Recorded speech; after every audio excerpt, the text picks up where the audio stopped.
इस वीडियो को देखने के बाद आप जानेंगे कि आलस्य क्या है, यह क्यों पैदा होता है, इसे कैसे खत्म किया जा सकता है। तो आइए इसे समझते हैं एक कहानी के माध्यम से। एक बार की बात है, एक आलसी व्यक्ति एक बौद्ध भिक्षु से कहता है, मुनिवर, मेरे पास बहुत आलसपन है, जिसकी वजह से मैं अपने जीवन में जो करना चाहता हूँ वह कर नहीं पाता हूँ। मुझे कुछ रास्ता दिखाएं। तो बौद्ध भिक्षु उस आदमी से पूछते हैं, क्या तुम्हें पक्का विश्वास है कि तुम्हें आलसपन है? वह व्यक्ति कहता है, जी मुनिवर, केवल मैं ही नहीं, मेरे पूरे गांव के लोग कहते हैं कि मैं आलसी हूँ। वे बौद्ध भिक्षु उस व्यक्ति से कहते हैं, परंतु क्या तुम्हारे पास इस बात का कोई प्रमाण है कि तुम वाकई आलसी हो? वह व्यक्ति कहता है, जी मुनिवर। तो बौद्ध भिक्षु कहते हैं, क्या प्रमाण है? मुनिवर, मैं जानता तो हूँ कि व्यायाम करना मेरे स्वास्थ्य के लिए अच्छा तो है, लेकिन मैं चाह कर भी नहीं कर पाता हूँ, क्योंकि मेरा आलस मुझे सुबह जल्दी उठने ही नहीं देता। वे बौद्ध भिक्षु कहते हैं, अच्छा तुम ऐसी आलस से परेशान हो? व्यक्ति कहता है, जी मुनिवर। बौद्ध भिक्षु कहते हैं, परंतु क्या तुम जानते हो कि आलस होता क्या है? वह व्यक्ति कहता है, मैं ये तो नहीं जानता कि आलस का अर्थ क्या है, परंतु ये जो भी है बहुत बुरा है। वे बौद्ध भिक्षु कहते हैं कि सबसे पहले तो तुम ये समझो कि जो भी चीज प्राकृतिक रूप से मनुष्य के भीतर है उसका कोई ना कोई उपयोग है, वह बुरी या अच्छी नहीं है। आलस्य एक भाव है, एक विचार है, जिसे जाने अनजाने में हम खुद ही पैदा करते हैं। वह व्यक्ति पूछता है, परंतु वे कैसे मुनिवर? वे बौद्ध भिक्षु कहते हैं, आलस्य पैदा होने के दो कारण हैं, पहला शारीरिक और दूसरा मानसिक। जब हम शरीर को कोई ऐसे भोजन देते हैं जिसमें खुद के भीतर कोई जीवंतता नहीं है, तब हमारे शरीर के भीतर आलस्य पैदा होता है, क्योंकि यह शरीर ऊर्जा से चलता है और जिस तरह का ऊर्जा हम उसे देते हैं यह उसी तरह का बर्ताव करता है।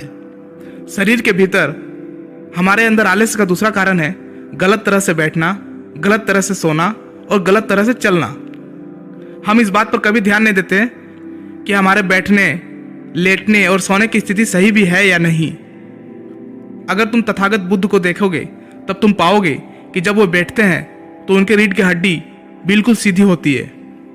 जब वे सोते हैं तो उनके शरीर के भीतर किसी भी अंग में कोई दबाव नहीं होता, और जब वे चलते हैं तो उनके दोनों कदमों के बीच एक तालमेल नजर आता है। यह जरूरी नहीं है कि कोई बुद्ध को सुनकर ही समझे। अगर कोई समझना चाहता है तो सिर्फ उन्हें ध्यान से देखकर भी बहुत कुछ समझा जा सकता है। शारीरिक स्तर पर आलस्य का तीसरा कारण है सुबह जल्दी ना उठना। यह सुनकर वह व्यक्ति कहता है, हाँ मुनिवर, मैं सुबह जल्दी उठ ही नहीं पाता। वे बौद्ध भिक्षुक मुस्कुराते हैं और कहते हैं, तुम सुबह जल्दी तभी उठ सकते हो जब तुम रात को सोने का एक सही समय निर्धारित कर लोगे। प्रत्येक बौद्ध भिक्षु को अनुशासन का पालन करना होता है, क्योंकि अनुशासन हमारे जीवन में संतुलन लाता है। ज्यादातर लोग अनुशासन को बुरा समझते हैं, क्योंकि उन्हें लगता है कि अनुशासन उन्हें बांधता है, जबकि असल में यह है कि अनुशासन हमें बांधता नहीं बल्कि मुक्त करता है। तब वह व्यक्ति पूछता है, परंतु मुनिवर, शुरुआत कहाँ से करें? सही तरह से भोजन करने से, सही तरह से बैठने, लेटने या चलने से, या सुबह जल्दी उठने से? वो बौद्ध भिक्षु कहते हैं, शुरुआत अभी से करो। जो भी तुम इस समय कर रहे हो उसे ध्यान से करो। पहले तुम मन के स्तर पर आलस्य को समझो। वैसे ज्यादातर स्थितियों में मन शरीर के कारण ही आलस्य पैदा करता है।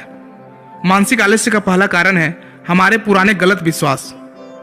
हमें लगता है कि हम पिछली बार भी नहीं कर पाए थे, इसलिए इस बार भी हमसे नहीं होगा। हम इस बात को नहीं देखते हैं कि इस बार और पिछली बार में बहुत अंतर है। अब हम मानसिक तौर पर वो नहीं है जो पहले थे। अब सब कुछ बदल चुका है। जब हम अपने आप को काबिल नहीं समझते तब आलस्य हम पर हावी हो जाता है। दूसरा कारण है छोटी लोग वाले और आलसी लोगों का साथ देना। कभी कभी ऐसा होता है कि आलस्य हमारे भीतर नहीं होता, परंतु दूसरों लोगों से वो हमारे भीतर आ जाता है। ऐसा इसलिए होता है क्योंकि हम आलसी लोगों की संगति करते हैं। वह व्यक्ति कहता है कि जी मुनिवर, यह एकदम सत्य है। यह बात तो मैंने भी अनुभव की है। वे बौद्ध भिक्षु कहते हैं, तीसरा कारण है मन का स्पष्ट ना होना। मान लो तुम एक वन में खो गए हो और शाम होने वाली है। तुम्हें यह नहीं पता कि तुम्हारा घर किस दिशा में है, तो क्या ऐसी स्थिति में तुम आलसी बनकर लेट जाओगे या फिर अपने घर के तलाश में निकल पड़ोगे? वह व्यक्ति कहता है कि मैं घर के तलाश में निकल पड़ूंगा। तब वो बौद्ध भिक्षु कहता है कि अगर खूब प्रयास करने के बाद भी तुम्हें तुम्हारे घर का रास्ता नहीं मिला तब तुम क्या करोगे। वह व्यक्ति कहता है, मैं फिर भी तलाश में लगा रहूंगा, क्योंकि मेरे पास उसके अलावा और कोई विकल्प ही नहीं होगा। वो बौद्ध भिक्षु कहते हैं, मनुष्य को आलस तभी पकड़ता है जब उसके पास कई विकल्प होते हैं। अगर किसी के पास सिर्फ एक ही विकल्प है तो उसका मन पूरी तरह से अस्पष्ट होगा। अगर तुम अभी व्यायाम नहीं कर पा रहे हो तो उसका कारण तुम्हारे नजर का स्पष्ट नहीं होना है।